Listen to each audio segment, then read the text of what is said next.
유하 송생과학의 송쌤입니다. 자, 오늘은 6단원 물질의 특성 5차시 끓는 점 차를 이용해서 혼합물을 분리해 보도록 하겠습니다. 이전까지는 밀도나 용해도, 끓는 점, 녹는 점, 어는 점이 물질의 특성이다 라는 것을 배웠다면요, 이 물질의 특성을 이용해서 이제는 혼합물을 분리를 하는 방법에 대해서 고민을 해보자는 거죠. 이것에 대해서 같이 한번 여러분하고 고민해보는 시간 가져보도록 하겠습니다. 자, 냄비 뚜껑에 물방울이 맺히는 걸 많이 볼 겁니다. 국 같은 걸 끓이면요, 차가운 냄비 뚜껑에 닿으면은 날아갔던 기체가 다시 닿으면서 액화하면서 수증기가 물로 변하게 되는데, 이런 원리를 이용하면은 우리가 무인도에서 식수를 구하는 방법으로도 활용할 수 있다는 거죠. 그래서 염분이 섞여있는 바닷물에서 물을 끓이면은 순수한 물만 날아가게 되는데, 이게 차가운 비닐을 닿으면서 가운데에 물이 뚝뚝뚝뚝 떨어지게 됩니다. 이 물을 받아 마시게 되면은 이제 조금 우리가 먹을 수 있는 식수를 구할 수가 있다라는 거죠. 이런 방법으로 섞여있던 물질에서 순물질을 분리하는 방법에 대해서 같이 한번 고민하겠습니다. 네. 끓는 점 차를 이용한 증류 방법을 이해한다. 끓는 점 차를 이용한 방법이 우리 주위에 이용되는 예를 설명할 수 있다가 오늘의 학습 목표가 되겠습니다. 자, 그럼 가보도록 하겠습니다. 액체 상태의 혼합물을 가열할 때 끓어나오는 기체 물질을 냉각하면요, 액체 물질이 또 생성되게 됩니다. 그래서 여기서 가열을 했을 때 쭉 넘어가다가 이제 딱 들어가게 되면은 차가운 물질을 만나면서 다시 액화가 되는데, 이러한 방식을 보고 우리는 증류라고 하죠. 그래서 뭐 소금물이나 소주라든지 아니면 식초 같은 경우도 이러한 형식을 통해서 순수한 물이나 에탄올 이런 것들을 구별해 낼 수 있다는 겁니다. 증류를 이용해서 바닷물에 정수된 물을 얻을 수 있어요. 그래서 꼭 가열장치가 아니더라도 태양에너지 같은 걸 이용해도 증발이 되잖아요. 이 증발되는 물질을 따로 모아서 먹으면 이제 우리가 식수로도 활용할 수 있다는 겁니다.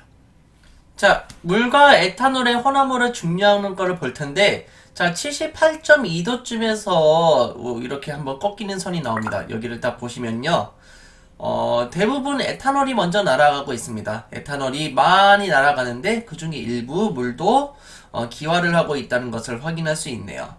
자, 그런데 이렇게 78.2도를 넘어서서 이제 그 상태를 조금 보게 되면요, 이제 물하고 에탄올이 거의 비슷한 비중으로 이제 끌어나간다는 것을 알 수 있어요.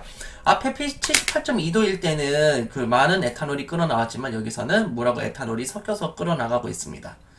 마지막으로 100도쯤 됐을 때는 에탄올이 거의 다 날아간 상태이기 때문에 남은 물이 이제 끌어나오게 되는 겁니다. 자, 플래시에서 봤듯이 물과 에탄올을 가열하면요, 끓는 점이 낮은 에탄올이 먼저 나오게 됩니다. 하지만 이때 열에너지에 의해서 일부 물도 기화돼서가 나오게 된다라는 거죠. 100도씨가 됐을 때는 물만 끌어나오고요. 이와 같이 액체 물질에 섞인 혼합물을 한 번의 증류로 순수한 물질을 얻기 어렵기 때문에 끓어나온 에탄올을 다시 받아서 또 끓여주고 또 받아서 또 끓여주는 방법을 반복하게만 한다면은 높은 순도의 물질을 얻을 수가 있다라는 겁니다.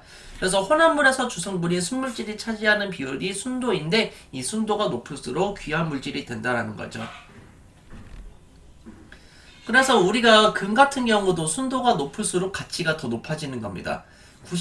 999.9라고 하는 거는요, 1000g 중에서 999.9g이 순금으로 되어 있고 나머지 0.1g이 기타 불순물이 섞여 있다는 건데, 이런 불순물이 적게 섞여 있을수록 더 가치는 올라가게 된다는 겁니다. 그래서 1kg의 가치가 지금 6,587만 8천원인데 이 정도면 엄청나게 높은 금액이라는 것도 알 수 있죠.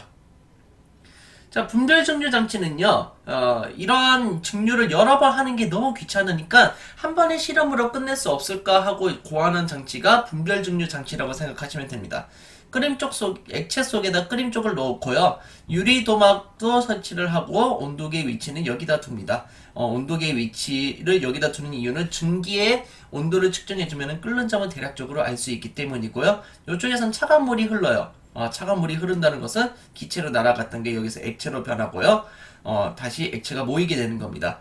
그래서 유리도막 때문에 이제 그 증류를 여러 번 하지 않아도 되는 건데, 유리도막이 차갑다 보니까 식었다가 끓었다가를 반복하면서 자체적으로 이제 여러 번 증류되는 효과가 발생되게 됩니다. 그래서 증류는 받았던 걸 또 끓이고 받았던 걸 또 끓이는데 반해서 분별 증류 장치는 이러한 실험 과정을 한 번만 했을 경우에 여러 번 증류된 물질인 액체를 모을 수 있다라는 장점이 있다는 거죠. 자, 액체 상태의 혼합물을 가열하면요, 끓는 점이 낮은 물질부터 먼저 나오게 됩니다. 에탄올하고 물을 동시에 끓인다면요, 에탄올이 먼저 끓어 나오는 거예요. 에탄올의 끓는 점이 78.2도이기 때문이죠.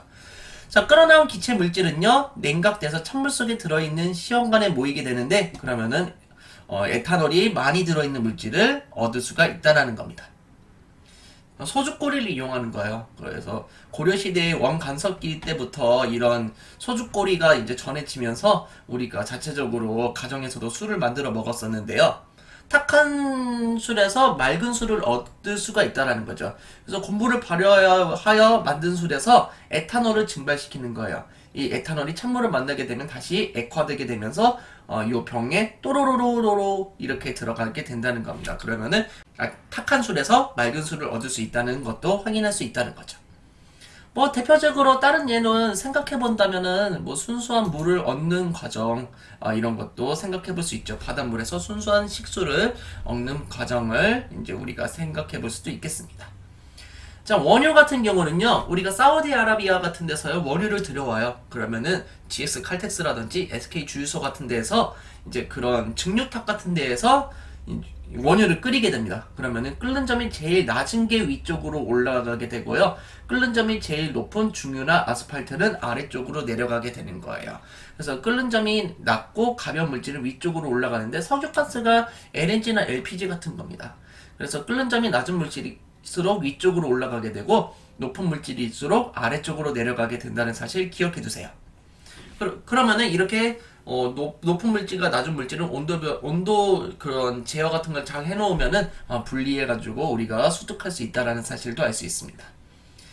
다시 한번 보자면은 뭐 석유가스 같은 경우는 끓는 점이 마이너스 42도죠. 하지만 중유 같은 경우는 300도 이상이고, 아스팔트는 엄청 높은 온도에서 끓어요. 그래서 이제 맨 아래쪽으로 배치가 되고 있습니다. 그래서 일반적으로 이제 원유 찌꺼기 같은 게 아래쪽으로 쭉 내려간다는 사실도 알 수 있죠. 증류에 관해서 옳은 것은 동그라미, 이제 옳지 않은 것은 X해 볼 텐데, 끓는 점 차를 이용해서 혼합물을 분리하는 방법이다? 맞는 말이죠. 그리고 액체 물질이 섞여 있는 혼합물을 가열하면 끓는 점이 높은 물질이 먼저 끓어 나온다?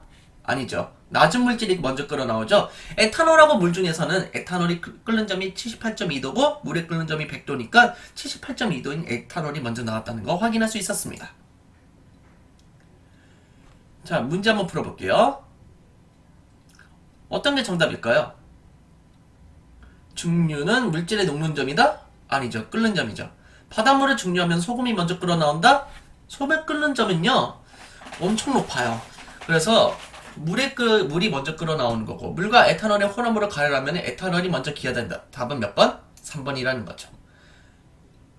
자, 다음 이 시간에는요, 우리가 밀도차를 이용해서 섞이지 않는 액체 혼합물 또는 고체 혼합물을 분리하는 방법에 대해서 알아보겠습니다. 여러분께서 밀도에 대한 것도 열심히 공부를 하셔가지고 이 구별을 해가지고 우리가 순도 높은 물질을 얻는 게 가장 중요합니다. 이런 점 꼭 기억해 두시기 바랍니다. 자, 이 영상이 유익하셨으면 좋아요, 구독하기 부탁드리겠습니다. 여러분 감사합니다.